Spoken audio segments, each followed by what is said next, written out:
죽여.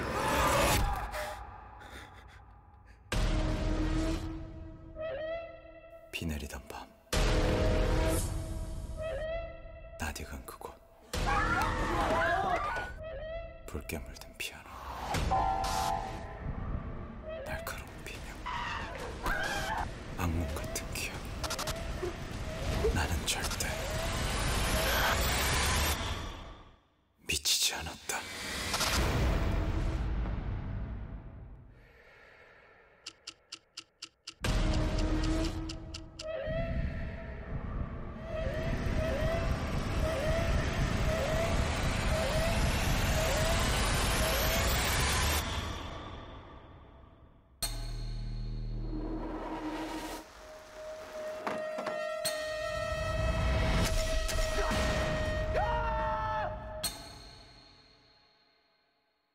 확실하게 얼굴이 기억나는 사람이 있어요? 평소에 신경쇠약으로 약을 복용하다면서요? 납치됐던 형이 돌아온 그날 밤, 모든 것이 달라지기 시작했다. 뭐예요 여기서? 여기서 이상한 소리 나.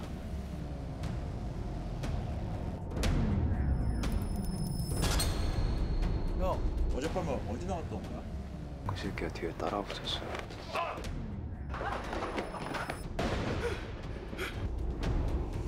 엄마, 그 사람 우리 형 아니야. 윤정아. 당신 누구야? 우리 형 아니지? 다 신재가 아니야. 너 약 먹었어? 일가족 살인 사건. 그곳에 누군가 있었다.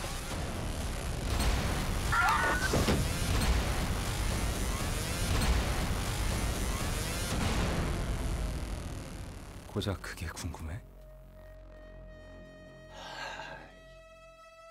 진실을 찾아야만 한다. 기억의 밤. 영상 보셨지만 정말 그림 같은 집에 모여 사는 한 가족.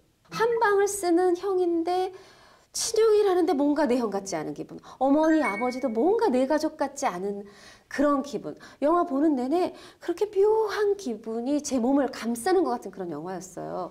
변호사님은 영화 어떻게 보셨어요? 저는 이 영화 좀 재밌게 봤습니다. 딱 요즘 본 영화들 중에서 좀 약간 흥미롭게 본 게 약간 그 익숙하다든지 편안하다든지 그런 게 거짓일 수도 있다라는 거. 특히 가장 믿고 사는 사람들이 가족이지 않습니까? 또 이 영화에서는 특히 이제 형이 자기의 자부심이기도 한데 믿었던 형이 거짓이다. 이런 착각의 차관점을 둔 게 굉장히 신선했습니다. 그리고 또 한 가지 있다고 하면은 약간 기시감, 데자뷰라고 하잖아요. 그거와 결합시킨 영화가 굉장히 착안해서 굉장히 신선해가지고 저한테는 약간 재밌게 봤습니다. 맞아요. 이 영화의 최고의 미덕은 신선함이죠. 우리 현대인의 자아상 같아요.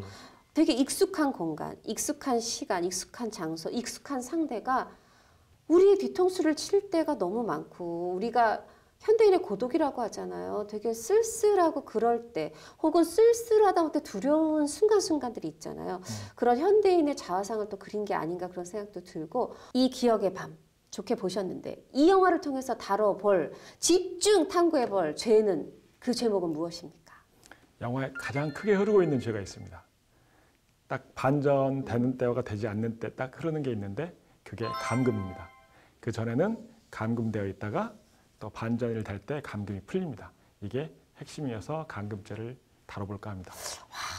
아니 어떻게 이렇게 매회 이 영화마다 이렇게 새로운 영화 또 새로운 영화 속 법률이 가능할까요? 마치 우리 프로그램을 위해서 영화를 만드는 것처럼 말이죠. 이 기억의 밤도 보면 영화 전반적으로 흐르는 건 감금인 것 같아요. 체포 감금죄 설명 부탁드릴게요. 그러니까 체포와 감금죄는 한 조문에 있습니다. 그래서 체포 감금은 사람을 체포 감금했을 때 처벌되는 범죄입니다.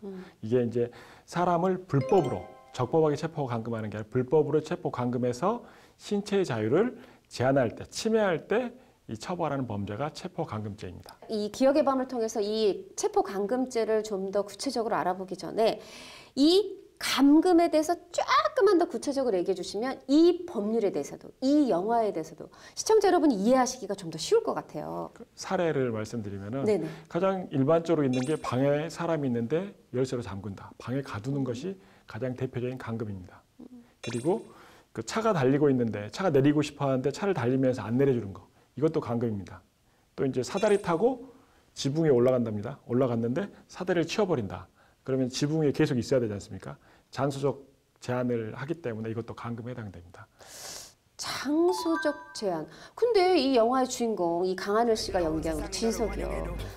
보기에 별로 그렇게 감금당한 느낌도 안 들고 뭐 신체적으로 뭐 그렇게 제한받고 있는 느낌도 안 드는데 그럼 어떻게 바라봐야 될까요? 그 강하늘 씨가 이제 감금되었다고 볼 것인지 안 볼 것인지가 굉장히 큰 문제가 되는데 만약에 거기가 가족이라고 생각하지 않았으면 거기에 머물지 않았을 것입니다.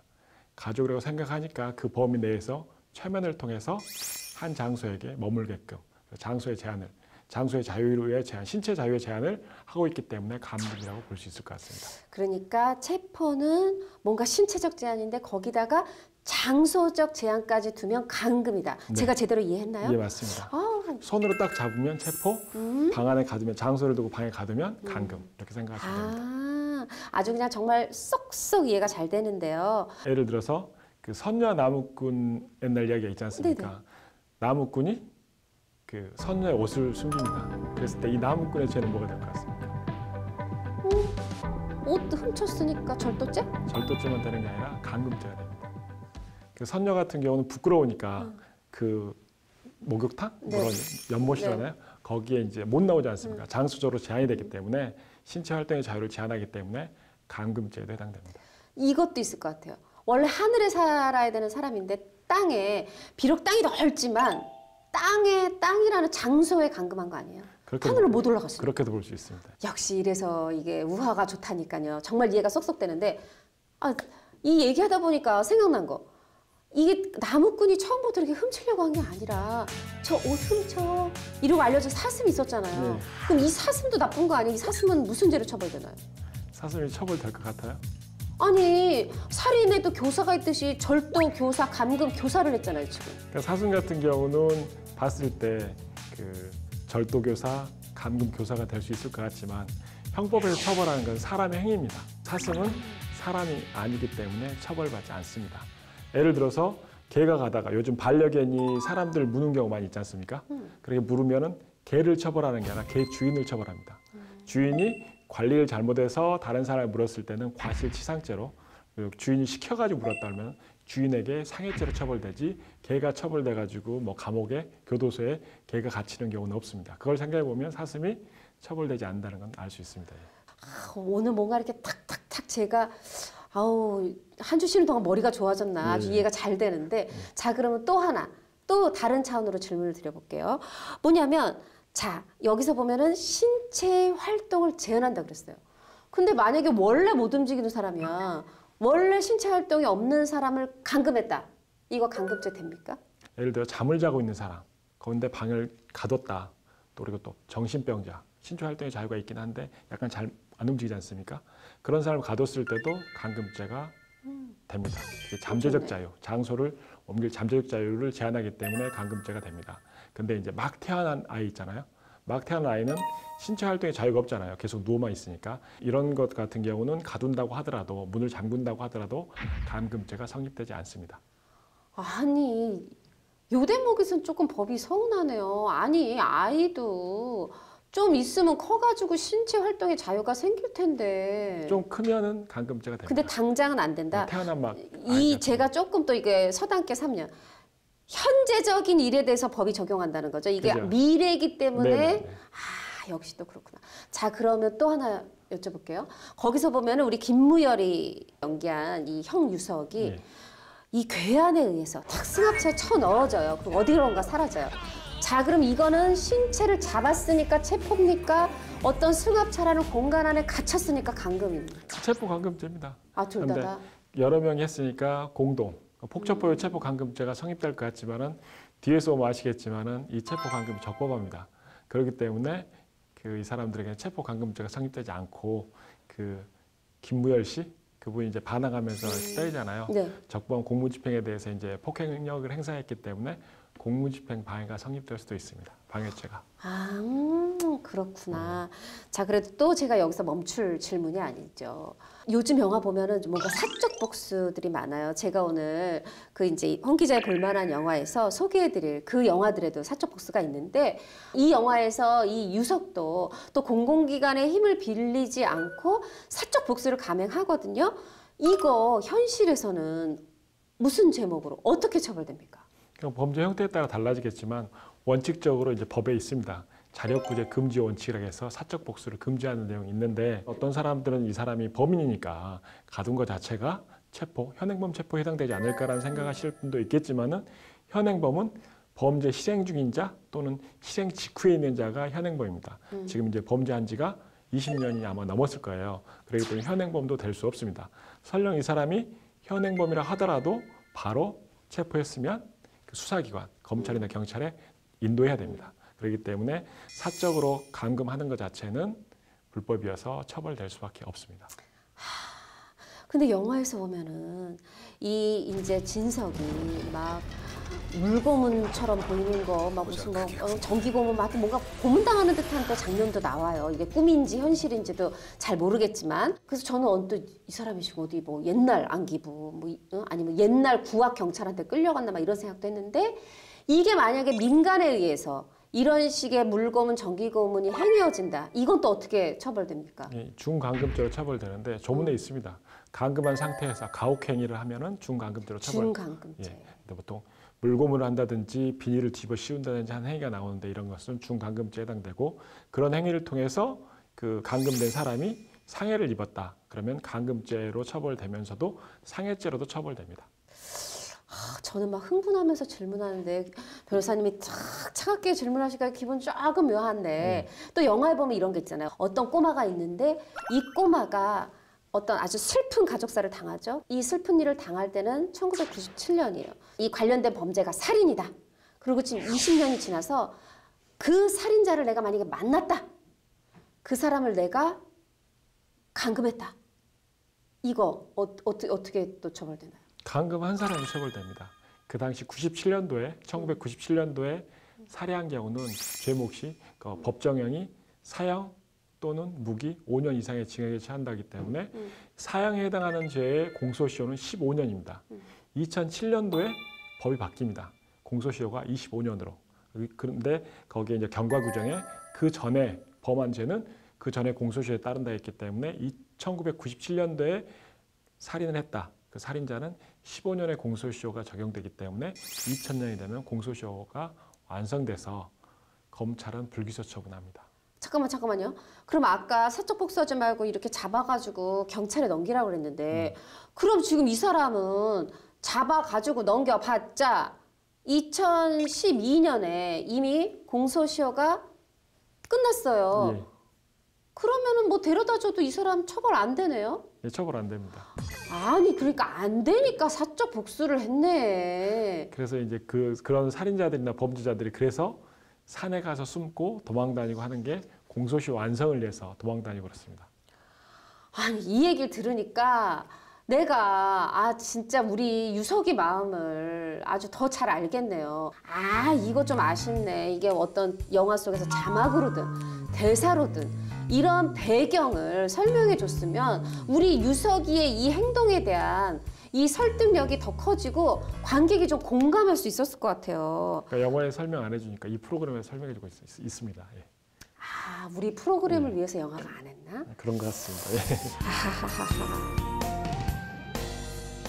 예. 이 영화에서 보면요. 여하튼 사적 복수를 하는데 그 하는 과정에서요.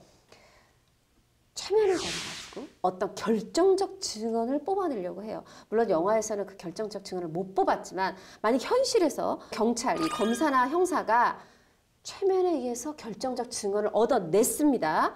이 최면으로 얻어낸 증언 법적으로 효력 있습니까? 어때요? 있을 것 같아요? 있어야죠. 제가 최면으로 이제 수사한다는 얘기를 많이 들었었는데 이제 크게 두 가지로 나눠볼 수 있을 것 같아요.